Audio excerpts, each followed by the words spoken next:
If you want to create voice memos, if you want to record yourself on iPhone 16e, and then as an example, if you go to Utilities folder in the home screen by default, you should be able to find voice memos over here. This is a sound recorder.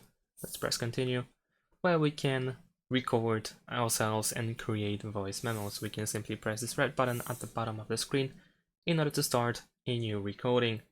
Once you are done with the recording, press the square red button over here at the bottom, and you should be able to play your recording pretty easily. You can also tap over here on the left side in order to find more options. Of course, you can wind forward or backwards. You have the skip buttons here. You have transcription as well, and playback speed. You can skip silence, enhance recording.